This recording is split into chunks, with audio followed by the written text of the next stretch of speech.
ফুল আর মিষ্টি বিনিময়ের মাধ্যমে বন্ধুত্বের বার্তা দিল ঢাকা কলেজ ও আইডিয়াল কলেজের শিক্ষার্থীরা।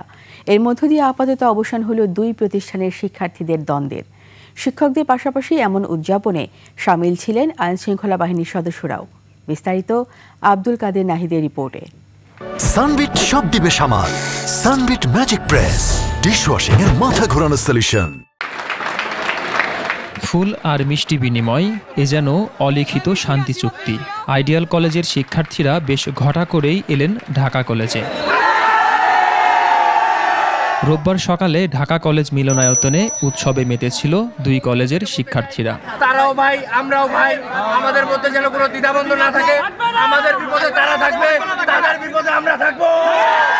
এ মিলন আর উচ্ছ্বাস দীর্ঘদিনের দুই প্রতিষ্ঠানের শিক্ষার্থীদের বিরোধ মিটিয়ে ফেলতে আর এতেই আপাতত শান্তির সুবাস বইতে শুরু করেছে Nilkhet, new market, elephant road, science lab এলাকায়।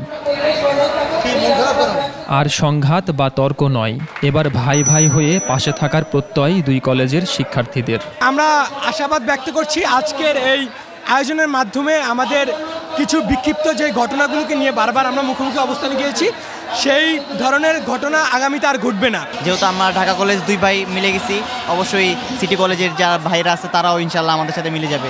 আয়োজনে সামিল হয়ে নিউ মার্কেট থানার ভারপ্রাপ্ত কর্মকর্তা বলেন, এই ভ্রাতৃত্বের কারণে এলাকাটির আইন শৃঙ্খলা পরিস্থিতি উন্নতি হবে। দুই কলেজের ছাত্রদের এক করতে পেরে এবং এরা সবাই আপনারা দেখছেন একে অপরকে ফোন দিয়ে বরণ করে নিচ্ছে, এরা কোলাকুলি করছে, এরা এদের ভিতরে ভিডিও করছে, আনন্দ উৎফুল্ল করছে। এটাই দেখে আমার ভালো লাগছে এবং আমি মনে করছি যে আমি সফল। এই আয়োজনে থাকার কথা থাকলেও আসেনি সিটি কলেজের কোনো প্রতিনিধি। তবে খুব শীঘ্রই তারাও সহযাত্রী হবেন বলে প্রত্যাশা ঢাকা ও আইডিয়াল কলেজের শিক্ষার্থীদের। আব্দুল কাদের নাহিদ, 21 টেলিভিশন, ঢাকা।